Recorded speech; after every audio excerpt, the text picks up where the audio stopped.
आम जीवन में सबुठार गुरुत्वपूर्ण किए जानती आपण मैंने भाभी पारती आमर बंधु बांधव किंबा एमती कि आमर पारिवारिक जीवन में थिबा आमर पत्नी पुत्र पिता माता एमान समस्त गुरुत्वपूर्ण किंतु कथाटा सेया नुहे आम जीवन में सबुठार गुरुत्वपूर्ण होउछंती आमे निजे यार अर्थात आमर मन ही आम पाई सबुठार इम्पोर्टाट कारण आमे जे पर्यंत आम मन उपर नियंत्रण न आनीचे से पर्यंत आमे जीवन में कौन सी सफलता पाई परिबा नहीं।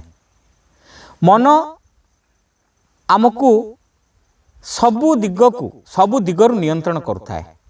आमे बसिथिबा गोटे जगार मात्र आमर मन जदि सेठी नथिबो आउ को जगार थिबो तेबे आमे आमर चतुर्पार्श्व रे थिबा लोकंक सहित आमे ठीक भाव में मिसी परिबा नहीं। अनेक समय हुए एमती जे आमे गोटे कथा भूलिबा को चेष्टा करू मात्र मन तक बेसी बेसी माड़ी बसे। मनर चरित्र सेमती आमे जहाँ भूलिबा को चाहूँ मन तक बेसी बेसी ता आड़ को मुहाई थाए।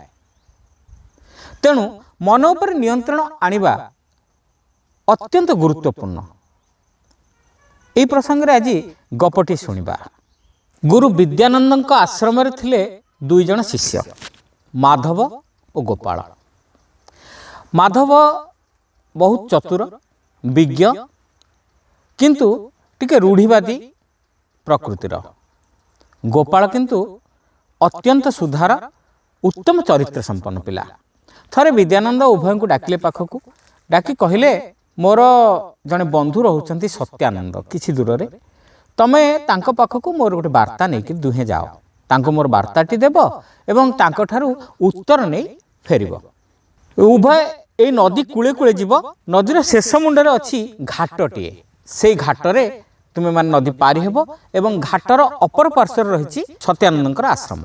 उभय शिष्य गुरु वार्ता नहीं गले जाई जेतेबेले पहुँची नदीर घाट पाखरे जेतेबेले पहुँची से समय घाटरे पारि हेबा पई उभय जेतेबेले नदी रे पानी रे पशुछंती से समय पछरु जने सुंदरी युवती तांकु डाकिला आज्ञा माने मो कथा टिके सुनिबे। माधव शुणा जाऊला मात्र गोपाल तांकु मना कला देख माधव से जड़े सुंदरी युवती आमे हेले ब्रह्मचारी आमर ता कथा शुणिबार आवश्यकता नहीं। सेतेबेलକୁ युवती तांको पाखକୁ चली आस्ता है।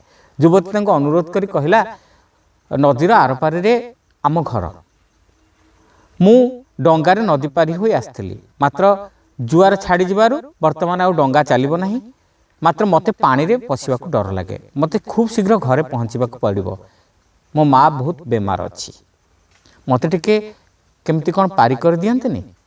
माधव कहला आमे ब्रह्मचारी लोक आमे तुमको स्पर्श करिबो नाही तेणु तुमको पारी करिवार प्रश्न ही उठुनी। मात्र गोपाल कहला चिंता कर नाही भौणी तमे मो कांधे बस मु तुमको नदी आरपटू नहीं जीवी। झीटी खुशीर सह गोपाल कांधे बसिला एवं गोपाल ताकू नदी आरपटू नहीं गला। माधव बड़ विरक्तिर सह गोपाल को देखुए। उभय जाई सत्यानंद आश्रम में पहुँचले सेठू सत्यानंद ठारू जहाँ वार्ता आनिबा कथा नहीं फेरिले। जेतेबेले गुरुदेव आश्रम को आसी प्रत्यावर्तन कले सेतेबेले विद्यानंद तांको पचारले कहले उभयंकर यात्रा कुशल है तो। गोपाल कहला हाँ आज्ञा कुशल है मात्र माधव कहला आज्ञा कुशल है जे किंतु गुरु आउ किछि शुणिले नाही कहले अच्छा हो ठीक अच्छे। माधव कहू कहू रहीगला। से दिन खरा बेले जेतेबेले गुरुदेव विश्राम नेउथांती से समय रे माधव जाई गुरु पाखे पहुँचला कहला गुरुदेव मु आपन को जो कथा कहूली आमे दुहे गलु मात्र गोपाल कौन कला जानी ना गोटे सुंदरी झील को आज कांधरे बसई नदी पार करला। गुरु विद्यानंद कहले ओहो अच्छा अच्छा अच्छा हाँ हाँ ठीक अच्छे। गुरु ए कथार कौन आग्रह न देखबारू माधवर मन टिके भांगीगला। से दिन संध्या समय जेतेबेले गुरुदेव प्रार्थना सभा बसी माधव पुणी जाई से कथाटी को उपस्थापन कला। गुरुदेव मु कौन कहूली कि जानी ना गोपाल जो युवती को कांधरे बसई से खाली सुंदरी नुहे अपरूपा मध्य। गुरु कहले अच्छा ବହୁତ ସୁନ୍ଦର ତାମାନେ। ହଉ ଠିକ୍ ଅଛି। ତଥାପି ଗୁରୁ ଆଗ୍ରହ ଦେଖାଇଲେ ନାହିଁ କଥା ଉପରେ। ମାଧବ ଟିକେ ନିରାଶ ହେଲା। ରାତିରେ ଗୁରୁଙ୍କର ପାଦ ସେବା ସମୟ। ସେଦିନ ଗୋପାଳ କୌଣସି କାରଣରୁ ଶୀଘ୍ର ନିଦ୍ରା ଚାଲି ଯାଇଥାଏ। ମାଧବ ବସି ଗୁରୁଙ୍କ ପାଦ ସେବା କରୁଥାଏ। ମାଧବ କହିଲା, ଗୁରୁଦେବ, ମୁଁ କ'ଣ କହୁଥିଲି କି, ଗୋପାଳ ଯେଉଁ ସୁନ୍ଦରୀ ଯୁବତୀକୁ ଆଜି ନଦୀରେ ପାର କରାଇଲା। ଗୁରୁ ହଠାତ୍ ରାଗି ଉଠି ବସିଲେ। ଓହ୍ଲା ଓହ୍ଲା ତାକୁ, ତତେ କହୁଛି ବର୍ତ୍ତମାନ ତାକୁ ଓହ୍ଲା। ମାଧବ ଚମକି ପଡ଼ିଲା। ଆଜ୍ଞା, କାହାକୁ? ଆରେ ସେଇ ସୁନ୍ଦରୀ ଯୁବତୀକୁ ତୁ କାନ୍ଧରୁ ଆଗ ଓହ୍ଲେଇଲୁ। ମାଧବ ଆଶ୍ଚର୍ଯ୍ୟ ହେଲା। ଆଜ୍ଞା, ମୁଁ ତ ବସେଇନି, ଗୋପାଳ ତ ବସେଇଥିଲା ସେଠି ନଦୀରେ। ଆରେ ଗୋପାଳ ସିନା ସେଠି କାନ୍ଧରେ ବସେଇ ନଦୀ ପାର କଲା, ତୁ ତାକୁ ସେତେବେଳଠାରୁ ମନରେ ବସେଇକିରି ଚାଲିଛୁ।